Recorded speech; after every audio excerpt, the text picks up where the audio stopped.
Bien, en esta ocasión te quiero presentar la historia, continuando con las biografías de los autores de los himnos y cánticos del Evangelio.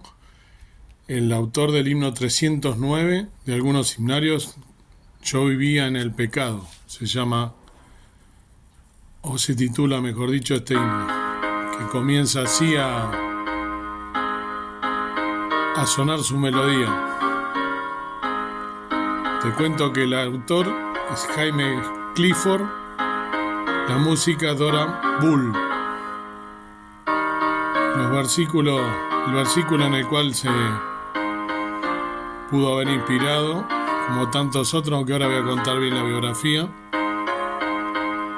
que está relacionado con la letra de este himno, es Efesios 1:7, que dice así, Efesios 1:7, en el cual tenemos redención por su sangre, la remisión de pecados por las riquezas de su gracia. La biografía de este querido hermano dice así: el escenario en el cementerio del pequeño pueblo de Kilberney, en Escocia, era profundamente triste. Un pequeño grupo de personas estaba reunido alrededor de la tumba de Juan. Apenas hacía 4 días que ese mismo grupo de personas se había reunido en el mismo lugar para dar sepultura a la esposa de Juan, Inés. Entre los asistentes estaban los 3 pequeñitos de aquella pareja que, en menos de una semana, habían quedado huérfanos de padre y madre. Inés, de 6 años, Jaime, de 4 años, y Juan, de apenas 1 año. Así fue el comienzo de la vida de este conocido misionero de las tierras argentinas y gran escritor de himnos cristianos, Jaime Clifford. Nació el 6 de junio de 1872 en Escocia. Aunque su apellido es muy reconocido entre la alta clase social inglesa, la familia de Jaime era de la clase obrera minera y contaba con pocos recursos. Tras la muerte de sus padres, los 3 pequeños Clifford fueron a vivir con su abuela materna, quien les cuidó con esmero y dedicación a pesar de su avanzada edad. Para asistir a la escuela vestían ropas que les cosía la abuela, aunque tenían que ir descalzos ya que los zapatos eran un lujo. A pesar de los escasos recursos, Jaime fue muy sobresaliente en sus estudios, ganándose el respeto del director de la escuela, el señor Fulton, quien con frecuencia premiaba a Jaime por su buen desempeño y le animaba a que siguiera esforzándose en sus estudios. La Biblia era leída diariamente en casa y, contra viento y marea, los niños debían asistir también a la escuela dominical. Desde pequeños aprendieron mucho sobre la Biblia y memorizaron capítulos enteros. Aunque con mucho conocimiento en las Escrituras, en Jaime no había una realidad en cuanto a su salvación. La falta de dinero en la familia hizo que Jaime tuviera que salir a trabajar en las minas cuando tenía 12 años. El trabajo era extenuante. Comenzaba antes que saliera el sol y pasaba 12 o 14 horas a cientos de metros de profundidad. Salía de la mina cuando ya era de noche. Solamente veía la luz del sol los domingos. En una ocasión casi muere en las minas. Mientras trabajaba en las profundidades de la tierra, hubo un derrumbe y grandes rocas cayeron sobre los mineros. Al desprenderse, las rocas chocaron entre ellas, sosteniéndose una a la otra y formando una pequeña cueva donde quedaron atrapados los trabajadores hasta que el equipo de rescate vino por ellos varias horas más tarde.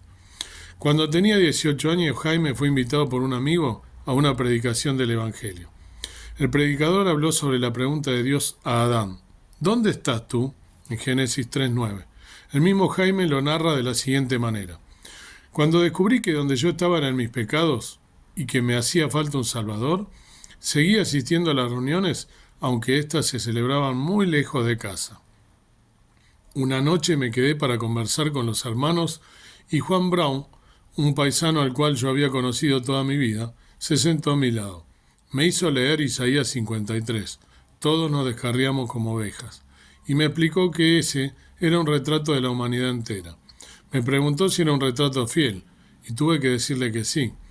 Luego me leyó las palabras: cada cual se apartó por su camino, y me hizo notar que ese era un retrato individual. Uno va por un camino, otro por otro, pero cada cual se aleja de Dios.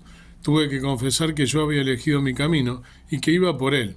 Entonces Juan siguió diciéndome que hay en el versículo un tercer retrato, el Hijo de Dios.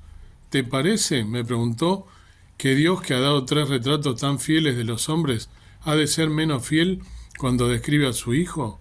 Y entonces leyó: mas Jehová cargó en él el pecado de todos nosotros. Allí estaba el retrato. Allí estaba el Señor cargado por Dios con nuestros pecados. Luego Brown me leyó 1 Pedro 2:24, el cual llevó nuestros pecados en su cuerpo sobre el madero. Y me preguntó cuál era la explicación de esas palabras. Con voz entrecortada por la emoción, le contesté que significaba que Cristo había muerto por mis pecados en la cruz, que había muerto por ellos. Recuerdo tan bien ese momento, no creo olvidarlo por toda la eternidad. ¿Podría ser tan sencillo el asunto? ¿Qué me acontecería si yo recibiera la oferta de salvación? Toda clase de temores y los rostros de muchos amigos empezaron a turbarme. La lucha fue intensa, pero salí bien, pues puse mi confianza en el Señor, que había llevado mis pecados y había muerto por mí. El gozo que Jaime tuvo al saber que sus pecados habían sido perdonados no menguó con los años. Se reunía un grupo de personas para predicar el Evangelio y Jaime era uno de los fieles asistentes, e incluso uno de los que también predicaba. Tenía facilidad de palabra, una capacidad que continuó desarrollando con el paso de los años. Jaime siguió trabajando en las minas y leyendo la Biblia fervorosamente. Su crecimiento en el conocimiento de las Escrituras era evidente a todos. Durante ese tiempo se comenzaron a formar movimientos políticos en contra de las injusticias que se cometían hacia los trabajadores. Jaime era uno de los muchos obreros que apoyaba este movimiento. El Partido Laborista le ofrecía grandes beneficios y promesas al joven escocés. Había la gran oportunidad de hacer carrera política y crecer en estima y fama. La oferta era tentadora y Jaime lo pensó con diligencia. Después de unas semanas estaba decidido. La letra de un himno le terminó de convencer. Tomo, oh cruz, tu sombra para allí morar. No tengo otro deseo más que tu rostro admirar. El mundo dejo y su placer a cambio de tu luz. Mis ambiciones vanas son mi gloria, es la cruz. Jaime quedó convencido de que la cruz de Cristo era su prioridad y que sus propias ambiciones en este mundo no ofrecían nada que fuera de valor eterno. Jaime tenía ejercicio en la obra misionera, por lo que hizo su primer viaje a Argentina en 1896 junto con Guillermo Paine y su esposa. Este país sería la residencia de Jaime por muchos años más, hasta que fuera llamado a la presencia del Señor en el año 1936. Jaime Clifford fue un hombre instruido, tenía don para las poesías y, muchas veces, escribía a sus hijos largos poemas, hasta con un buen sentido del humor, que narraban sus muchas experiencias en la obra del Señor. Pero no solamente escribía poesías, sino que escribía himnos. Muchos de estos himnos fueron escritos de su propia mano y otros fueron traducciones de himnos en inglés. La calidad de los himnos de Jaime Clifford hace que estos sean tan útiles el día de hoy como en el día que se escribieron. Entre los himnos que escribió Jaime Clifford que están publicados, ¿no?, son A casa Betty cuenta allí, A tu palabra mi Señor, Adelante vamos cristiana juventud, Al acabar la vida aquí, Ante Pilato Jesús está, Aunque fálteme la fe, Con estos ojitos contemplote Señor Jesús, Cuan las estrellas que por la mañana, De mil maneras procuré, De ovejas cuantas vagan, Digno, digno, digno, Dios de amor, el día que diste, Señor, se acaba. El Señor no me engaña, en tristeza y tempestades, es palabra fiel y digna, en fin. Un montón de himnos se escribió, o tradujo en algunos casos este precioso hermano, que fíjense qué hermosa biografía, ¿no? Qué historia tan cruda como comenzó, porque perdió a sus padres, en 4 días quedó huérfano, como dice, ¿no?, la biografía, y sin embargo él se sobrepuso y asistió por invitación de un amigo, ¿no?, como acabo de leer, a escuchar la palabra, el mensaje del Evangelio. ¿Y tú que estás escuchando? ¿Ya has recibido al Señor Jesús como tu Salvador? ¿Qué estás esperando? Como Jaime, puedes estar pasando quizá algún momento de angustia, de dificultades, de dolor, quién sabe, o quizá no, quizá eres un creyente que estás quejándote todo el tiempo. Fíjate lo que es este hermano, ¿no? Qué ejemplo, ¿no?, para cada uno de nosotros, para mí, sin ir más lejos, ¿no?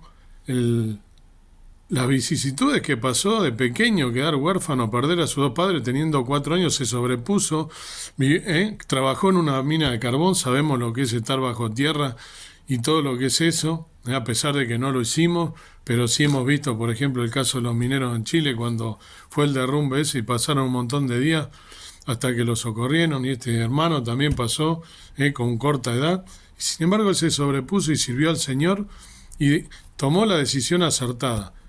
¿Cuál es la decisión que vas a tomar si aún no la has tomado? Señor Jesús, como lo dijo bien el hermano, murió en la cruz, en un madero, siendo el mismo Dios, injustamente cargó en él el pecado de todos nosotros, el tuyo y el mío. Murió para salvarte, para darte vida eterna. Lo único que tienes que hacer es reconocerte pecador, como lo hizo Jaime, pedirle perdón, arrepentirte por tus pecados, sinceramente, y en una oración, o simplemente decirle: Señor, perdóname por mis pecados, quiero que vengas a vivir a mi vida, te acepto como mi único y suficiente Salvador, quiero librarme del pecado y de la muerte eterna, y reconozco que tú eres el Salvador del mundo, que has venido a morir por mí, y que esa obra maravillosa en la cruz me limpia de todo pecado y me libra de la muerte eterna. Y esa sangre preciosa derramada injustamente por mí en la cruz del Calvario me da la vida eterna. Esos pasos, creyendo que el Señor Jesucristo es el Hijo de Dios que murió en la cruz, y que al tercer día resucitó y está sentado a la diestra del Padre Celestial, te hacen un hijo de Dios, una hija de Dios, para toda la eternidad, y te va a librar de la condenación eterna y lo que va a venir, no dentro de mucho tiempo aquí en el mundo, porque ya se está armando todo para que eso suceda. Dios quiera que hoy puedas tomar esa decisión. Por último, leo la letra de este precioso himno. Yo vivía en el pecado y doctrinas del error me guiaban engañado a una muerte de terror. El coro dice: soy salvado del abismo, con Jesús al cielo voy, y confieso por bautismo que del mundo ya no soy. La segunda estrofa: tuve el corazón muy triste, por en vano paz buscar, pero a mi Señor dijiste, yo haréte descansar. Tercera estrofa: es la sangre que me salva y en tu paz me guardará, el Espíritu me sella y me santificará. Cuarta estrofa: antes muerto en el pecado, ya he muerto en Jesús, y del mundo separado, yo me juzgo por la cruz. Y la última estrofa: en el agua sumergido, testimonio a todos doy, que yo en Cristo he creído y por Él salvado soy. Preciosa letra que nos habla de, antes de este paso de aceptar a Cristo como nuestro Salvador, vivíamos erróneamente confundidos en el pecado, en tristeza, viviendo con aflicciones, y una vez que te entregas a Cristo como tu Salvador, tu vida cambia, porque tienes a tu lado al Señor Jesús y el Espíritu Santo, como le dice en la tercera estrofa que leí, me sella, somos sellados con ese Espíritu Santo que viene a morar en nuestro ser, si es genuino ese arrepentimiento, ese pedido de perdón por los pecados y el aceptar a Cristo como tu Salvador. Ese Espíritu Santo viene a morar a ti y tiene que haber un cambio en tu vida a partir de ese momento. No es que va a ser todo color de rosa, por supuesto, vas a seguir teniendo aflicciones, pero no es lo mismo pasar las aflicciones en este mundo de maldad, de dolor y de sufrimiento, comparado con la esperanza divina y la seguridad que tenemos todos los hijos de Dios, que el Señor Jesús pronto va a venir a buscarnos y nos va a rescatar y vamos a vivir para toda la eternidad. A diferencia de aquellos que no den estos pasos, van a ir a la eternidad, pero a la eternidad al infierno, al fuego, lago de fuego y azufre, con Satanás. ¿Quieres librarte de esto? Tienes que hacer como hizo este precioso hermano, ¿no? Aceptar a Cristo como tu Salvador. Quiera Dios que puedas tomar esta decisión si no lo has hecho, y si lo has hecho, reflexionar acerca de todas estas cosas y de acordarte el día aceptable en el cual aceptaste al Señor Jesús, y vivir una vida en consecuencia, buscando la santificación y estar agradecido por la obra redentora de nuestro Salvador, el Señor Jesucristo. Que Dios te bendiga.